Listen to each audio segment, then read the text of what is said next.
PR Connections Radio presents. Welcome to Vegas Hockey Hub here in the sports entertainment capital of the world, Las Vegas, Nevada. I'm your host, Ian Rakelli, and we are on PRConnectionRadio.com, the voice of new media. Now, this is going to be our Game 2 recap between the Vegas Golden Knights and the Winnipeg Jets, Round 1 of the 2023 Stanley Cup playoffs. And man, what an eventful game this was. I mean, we came off of a Game 1 where the Winnipeg Jets beat Vegas 5-1. And a lot of people were wondering how Vegas was going to react in this game. How is it going to be heading into Game 2? And man, the atmosphere was a lot different, and the score was completely different. You had a situation where your Vegas Golden Knights beat the Winnipeg Jets 5-2. And it was a very interesting game and everything that was going on there. And we'll definitely break this down. So let's start with it.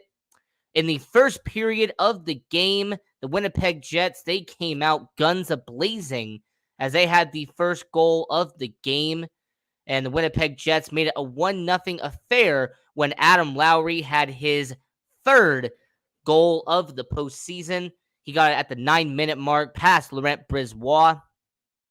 And an interesting note was that Nate Schmidt, former Vegas Golden Knight, picking up his second assist of our postseason. I also want to mention that the Vegas Golden Knights only had 2 shots in the first 7 minutes. However, they made up for it in the long run, especially in a very good first period that ended up having around 15 shots on net. And at the end of the game, the Vegas Golden Knights had a near 40 shots on goal against Winnipeg in game 2. This was a very big shift from Game 1 where they had less than 20 shots on net. So an impressive turnaround for the Vegas Golden Knights, having nearly double amount of shots from Game 1. The physicality did not go down. As a matter of fact, it ramped up in Game 2 after having a holding penalty on Vladislav Nemestikov against Nicholas Hague. A few minutes later, Nick Hague had a tripping penalty against Blake Wheeler to set up that power play situation that eventually 2 minutes later turned into that Adam Lowry goal. Now, about 12 minutes into the first period, you had a bunch of shoving, a back and forth. You know, there was a lot of physicality, a good amount of hits in this game as well. As a matter of fact, the Winnipeg Jets had 73 hits against the Vegas Golden Knights. Vegas had a respectable 64 against Winnipeg. Now, we'll get towards the end of the first period where you had not one, but you had 2 altercations. About the 16-minute mark, you had Nick Waugh and Brendan Dillon both get roughing penalties against each other. It really looked like there was going to be a fight there. And then, with about 5 seconds left in the first period, Dylan Samberg and Ivan Barbashev, they had roughing penalties against each other. So it was a really fascinating situation about the fact that the Vegas Golden Knights and Winnipeg Jets, it's been a physical round 1 here in the Western Conference. I mean, we have seen Minnesota and Dallas. They've had some good back and forth. You have had in Edmonton and LA, Toronto and Tampa Bay. I mean, one outcome that I can say is a positive from your 2023 Stanley Cup playoffs is the amount of rough housing, a bunch of very tough series in the Stanley Cup playoffs. You're seeing a lot of physicality and wear and tear in the 2023 Stanley Cup playoffs. So that was in the first period. You had a bunch of, like I said, roughing penalties. You had 2 instances where a fight could have broken out, and it was a 1-0 game for Winnipeg. Now, in the second period, William Karlsson, Wild Bill, picked up his second goal of the postseason to tie it up at 1-1. He had assists from his line mates Phil Kessel and Riley Smith. That was about at the 5-minute mark. And after a interference penalty from Dylan Samberg onto Jack Eichel, about a half minute later, there was a hooking penalty with Chandler Stevenson to Dylan DeMello. However, don't mind that, because about 4 minutes later, the Vegas Golden Knights had their first lead of the series. Jack Eichel with his first goal, his first postseason goal of his career at the 10-minute mark with assists from Alex Pietrangelo and Michael Amadio. And later in the game, about 4 minutes left in the second period, Winnipeg Jets Kevin Stenlund, who is on their fourth line center, he scored a goal with help from Dylan DeMello. A very notable part about that goal was Brayden McNabb. He fell down at the center ice, and it led to a 2-on-1 opportunity going the other way. And Stenlund picked up on the opportunity and put the puck in the back of the net. Now, it's very rare to see someone like Brayden McNabb make a mistake like that. Thankfully, it did not matter as much with the end result. So after leaving the second period, it was a 2-2 hockey game heading into the last period. And thankfully, this line picked up the momentum. Now, it was documented earlier in this series that Chandler Stevenson and Mark Stone would be back together as line mates. Chandler Stevenson and Mark Stone have been on the same line for the past 4 seasons when they've both been healthy. Well, tonight, it was provided very informational and very worth with Mark Stone and Chandler Stevenson, as with 5 minutes into the third period, Chandler Stevenson put them back in the lead. It was a 3-2 game. Chandler Stevenson with assists from Alex Pietrangelo and Mark Stone. And then about 7 minutes later in the game, Mark Stone gets a help from Chandler Stevenson and Brett Howden to make it a 4-2 game for the Vegas Golden Knights. Mark Stone, if you saw his reaction from the goal, he was not only excited, but he was like a 5-year-old kid once again. I mean, Mark Stone, he seemed like he was the happiest guy at the T-Mobile Arena, jumping up and down, pounding against the boards. He had all 5 of the guys in the huddle. It was just a really incredible scene to see Mark Stone, after having that surgery and missing near 40 games of the season, to come back and get his first postseason goal since being back from that injury. And then about 4 minutes later in the game, Mark Stone put the nail in the coffin for the Winnipeg Jets as he scored his second goal of the game and second goal of the postseason, as they were 5-2. Now, I'm going to give a lot of credit to William Karlsson for this goal, because the way he set it up, being behind the net, he would be able to take the puck away, shoot it right to Mark Stone, which was in the middle of the ice, and hear him to fire it past Connor Hellebuyck for the 5-2. Now, if I have to give a lot of praise here, I'm going to start out with that third line. Now, Bruce Cassidy did something very smart. He started out the game with the lines as from game 1. And there was a lot of question marks as to why Bruce Cassidy would keep the same lines from game 1 into game 2. But Bruce Cassidy, being the genius coach that he is, he made a valuable change. Towards intermission, he decided to make some line changes, and the third line then became Chandler Stevenson, Mark Stone, and Brett Howden instead of Michael Amadio, who went to the first line. Ivan Barbashev went to line 4 to take in place of Brett Howden. So the lines after the intermission went from the first line being Jonathan Marchessault, Jack Eichel, and Ivan Barbashev to Michael Amadio, Jack Eichel, and Jonathan Marchessault. The second line stayed the exact same. It was Kessel, Karlsson, and Smith. Line 3 went from Stevenson, Stone, and Amadio to being Howden, Stevenson, and Stone. And line 4 went from Waugh, Kolesar, and Howden to being Barbashev, Kolesar, and Waugh. And I really believe that Bruce Cassidy doing this was a successful move and actually was the best idea. For him to change up the lines midway through the game, it really provided some solid opportunities for Vegas, and it really capitalized in the third period when Stevenson and Stone started scoring. In fact, that line scored every single goal after the second period. So them having Brett Howden be with Stevenson and have Howden be with Stone was a right move by Bruce Cassidy.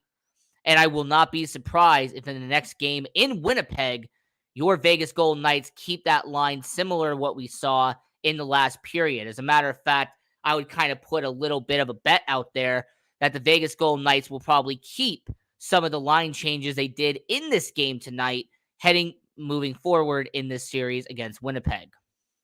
So as we are talking about our Game 2 recap of the Vegas Golden Knights and Winnipeg Jets here on Vegas Hockey Hub, I'm your host, Ian Rickelli. We are here on prconnectionsradio.com, the voice of new media. Now, the second compliment I have to give is our fan base. All right, it doesn't matter if we're losing, doesn't matter if you're winning. The Vegas Golden Knights have arguably the most passionate fan base in hockey. Vegas Golden Knights fans are energetic, electric. They are the most exciting and they are the most charismatic fans I've ever seen in hockey. The way they can generate momentum and the way they can dictate how a game goes is absolutely exceptional. Now, I will also give credit to the fans here. When Mark Stone scored that goal, when the announcer announced that Mark Stone had scored the goal, he pretty much got a standing ovation. If you go back to the telecast and listen to when they announced that Mark Stone scored the goal, all 18,000 people at T-Mobile Arena were cheering and yelling when he announced that Mark Stone scored. Because these fan base knows how valuable Mark Stone is.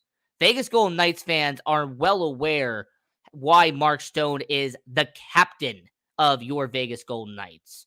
So it was a very nice touch to see the fans get excited when Mark Stone's name came up after the announcer announced he scored the goal and put them up 4-2.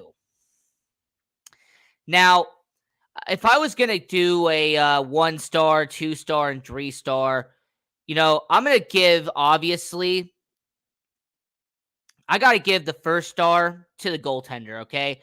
Former Winnipeg Jet, Laurent Brossoit. What an incredible performance from him. He had 31 out of 33 shots he saved on net. He had a near 94% save percentage. And Brossoit had a very tough game one. In fact, I was very critical of him when we did our recap show on Tuesday night. We recapped game one. I thought that there was a few opportunities that he missed in game one. Man, oh man, did Laurent Brossoit make up for it. I mean, he had a near perfect game when it came to a goaltender. There was plenty of shots Winnipeg could have gotten off, but he made the opportunities count. He put himself in the right scenario, right positioning, and he made the correct save. So, Laurent Brossoit, he would be my first star, absolutely. My second star would have to go to Mark Stone. Mark Stone is a guy that really changed this game. I mean, not just from his 2 goals, but the fact that he even got the assist on the Chandler Stevenson goal.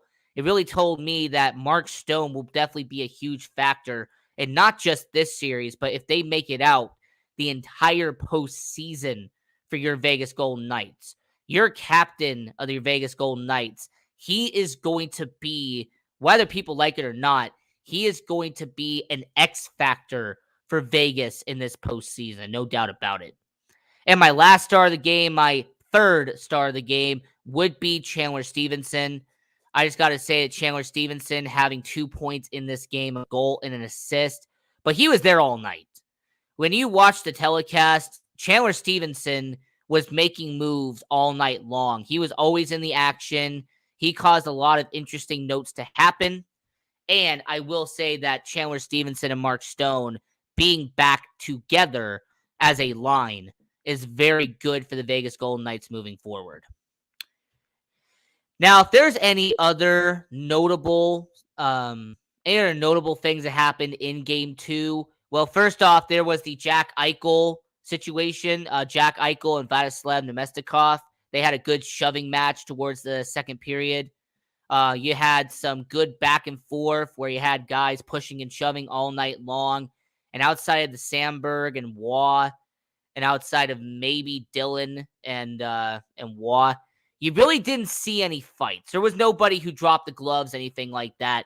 But you did see some good old fashion hockey where everyone was trash talking, some good back and forth every single game. That is what old school hockey was, and that's what tonight was. I also have to say the defense did a better job at protecting Brisebois. That was one of my main critiques in game one, was it felt like the defense was letting down our goaltending. I felt like our goaltending was being left out to dry in the last game, and defense really helped out. You saw more guys standing in front of the net, taking pressure off of Laurent Brisebois, and I could really admire that. So I would say for game two, the defense did a lot better job. The sloppy passing from game one nearly went away. And I will say that when it comes to what they did on the faceoffs, the Vegas Golden Knights, I actually say they did a lot better job. In fact, they had the most faceoffs won in this game. So it really felt like the couple of mistakes the Vegas Golden Knights made in game one were fixed in game two. Now, let's go over the stats for game two. So the shots, the Vegas Golden Knights had a near 40 shot performance. Winnipeg Jets, 33. The Winnipeg Jets, 73 hits, 64 for Vegas. The Vegas Golden Knights had a 52% face-off win percentage. The Winnipeg Jets had 47. You also had 4 power play opportunities for the Vegas Golden Knights compared to only 3 for the Winnipeg Jets. The only difference is that the Winnipeg Jets had a power play goal. That was the said Adam Lowry goal from the first period. The Vegas Golden Knights went 0 for 4 on the power play. I also have to mention that the penalty minutes, Winnipeg had 12, Vegas had 10. Also, there was more blocked shots for the Winnipeg Jets with 16 compared to Vegas's, who only had 12. The takeaways for the Vegas Golden Knights, 11 takeaways for Vegas was also very valuable for Vegas in game two. I mean, to have that many takeaways is really good.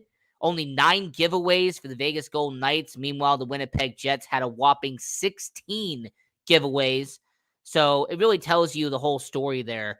The fact that the Winnipeg Jets had 16 giveaways and only 4 takeaways, whereas the Winnipeg Jets only had 6 total penalties. I mean, this is a Vegas Golden Knights team that took advantage of mistakes by Winnipeg. To put it nicely, it is a reverse of game one. Game one, Vegas made mistakes and Winnipeg took advantage of it. Game two, Vegas took advantage of Winnipeg's mistakes and it cost Winnipeg dearly. Now, on Saturday, which is going to be an afternoon game, we are going to be doing our preview show and recap show as normal. Our recap game will be, like I said, a half hour after the game ends, just like we did tonight. Our preview show is a half hour before the game, so that'll be very fun to watch. So once again, check that out on Vegas Hockey Hub. We also will be doing our annual show Monday through Friday at 8 a.m. here on PRConnectionsRadio.com, the voice of new media. And, you know, when it comes to the Vegas Golden Knights, so far, you're only 2 games in, of course, so it's a very small scale. But the Vegas Golden Knights, up to this point, 2 games in, what really stands out to me is that the Vegas Golden Knights so far are playing a style of game that Bruce Cassidy had in Boston. In fact, you could see a lot of influence the Boston Bruins of last year and the Vegas Golden Knights this year have had. I mean, you can see that Boston last year was a physical team. That Boston was a team that was all about, attacking the net. It was about making line changes. It was about doing all these necessary changes to win hockey games. Whereas you have the Vegas Golden Knights now making line changes during intermission, making plenty of hits. Like I said, 60-plus hits in game 2. I also have to mention that they're not making as many penalties as they did last year. I mean, I've made complaints in the past that the Vegas Golden Knights had too many penalties in recent postseasons. Whereas in this season, 5 penalties against Winnipeg, that is not bad for the Vegas Golden Knights. Now, I'm going to go into the rest of the NHL very quickly. Let's just go around the NHL. The Toronto Maple Leafs beat the Tampa Bay Lightning 7-2 to tie up the series at 1 apiece. They're going to be heading back to Tampa Bay heading into this weekend. So you're going to have the 2-time Stanley Cup champion and the 3-time Stanley Cup final recipient, Tampa Bay Lightning. And they're going to be at home at the Amalie Arena taking on Toronto. You also had the New Jersey Devils and New York Rangers, the Battle of the Hudson. New York Rangers scored 5 goals against New Jersey to make it a 2-0 series for New York.